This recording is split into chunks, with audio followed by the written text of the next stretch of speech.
This is Jerry Hesch with the Hesch Institute. We have a clinic near Las Vegas, Nevada in Henderson. And this is our website, heschinstitute.com. And we perform consultation and treatment, seminars, and distance learning. This is part 2 of our screening the hip when you are looking at SIJD, sacroiliac joint dysfunction, and asking about possible instability. Some people are inquiring about sacroiliac fusions. These are being highly marketed at this time. You go to the internet, etc. And we're demonstrating special tests we perform. So we're demonstrating here some special tests that we perform in screening the hip, because the hip is so close to the sacroiliac and pelvis. It's so integral to the sacroiliac and pelvis and lumbar spine that one cannot ignore the hip. So if you would line your back, please. On our website, we have an article that contrasts traditional testing for hip range of motion for piriformis syndrome, and then we show another method. And the second method for testing hip rotation I find to be much more accurate, and that is to roll the leg inward. Okay? And as I roll her entire leg inward into internal rotation, I look at her foot and I can see that her foot rotates inward more than 45 degrees. At that point, I do impart a passive spring, and it feels very normal. It feels like it can go a little bit further, and it springs right back. If she were restricted on the left side, you would notice a very early and abrupt stop. This is only 15 or 20 degrees, and then when I would try to spring it in further, it would be very hard. So that's a supine internal rotation test, important when people are wondering if they have piriformis syndrome. I'm going to contrast that with the traditional method of measuring internal rotation. Would you line your stomach? The traditional test does not isolate the same group of muscles. In prone, the knee is flexed 90 degrees and internal rotation is tested this way. And there are many times when this test is negative, and when you get the client on their back and you test that internal rotation, you will find it to be positive. So these are two very different tests. I would suggest that both need to be performed. The third one that one can do is spring on the trochanter here, and that will give you a sense of whether or not there's tightness. Continuing to focus on the hip, it is important to always have hip extension tested. So she's lying prone, I'm blocking the pelvis so that motion doesn't happen up in the lumbar spine, and I bend the knee at 90 and I simply lift it up, and then you can test end feel, and she has at least 15 degrees, maybe 20, and she has a normative end feel in that range of motion. It's not uncommon to find clients who present with pelvic asymmetry and they have a lack of hip extension. I saw a client less than 3 months ago who was scheduled to go get a sacroiliac joint fusion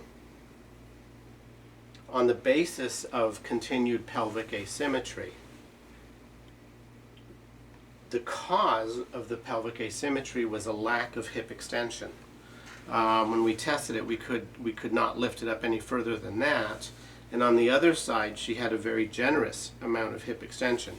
So we took 2 minutes to mobilize this hip joint and free up the soft tissues, and she gained complete hip range of motion, and we restored symmetry there, did all of the ligament tests and all the passive spring tests, and found she had a stable pelvis.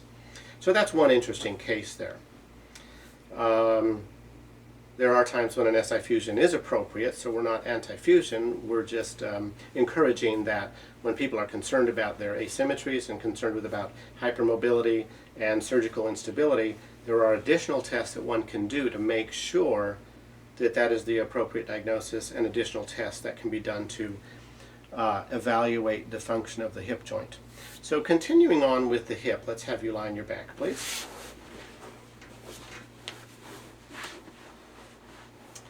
This is a quick screen of abduction motion, and she's very flexible, goes to 45 and beyond. And then this is a screen of adduction. Okay, this is a screen of hip flexion. All right, and then we can change the context. Now we're changing hip flexion and relaxing the hamstrings.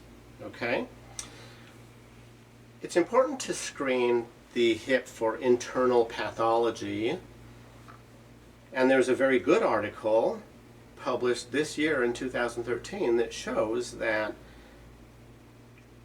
a large number of people being diagnosed as having sacroiliac joint dysfunction actually have hip pathology. So we have some research evidence for the claims that we're making here, and one of the ways of screening the hip is to do a scour test or a clock test. You flex the knee at 90 degrees and you scour around like a clock. So 12 o'clock would be up here, 3 o'clock here, 6 o'clock here, 9 o'clock here. And so you can describe, let's imagine that I can make a smooth circle. You know, the range is smooth, okay? So that would be a negative test, but sometimes you'll find someone that there's a little stutter, a little jump. As you're trying to make that arc, it bounces out, or it's symptomatic. So you describe it then as, you describe the phenomenon in terms of the clock, and you might say from 1 o'clock to 3 o'clock there is pain and a judder or judder. We're going to go with that word. Okay? You can also test adduction, and then you can exaggerate internal rotation. Okay?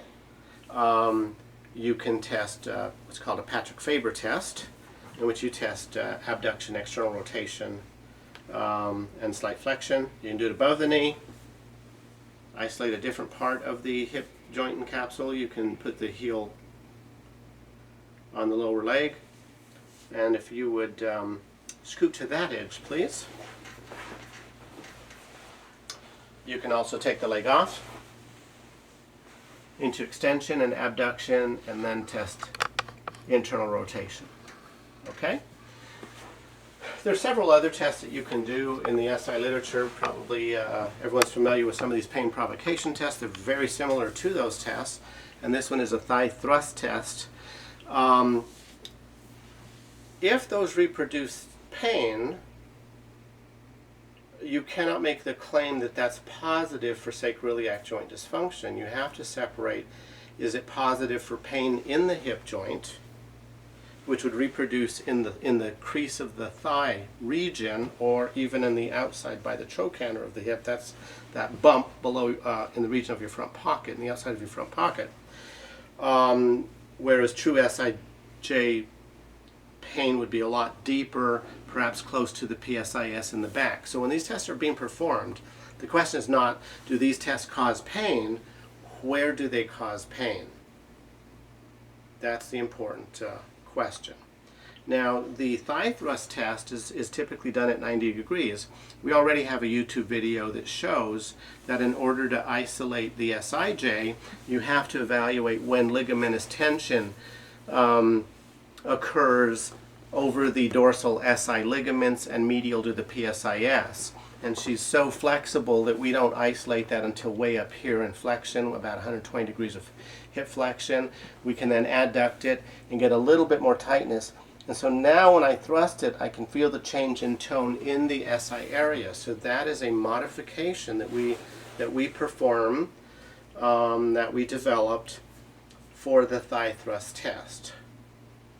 So those are some important tests to have done in a client who is concerned about their pelvic asymmetry. They're concerned about whether or not they have SIJD, whether they have pelvic instability, etc. And I think that we will stop here. Thank you very much.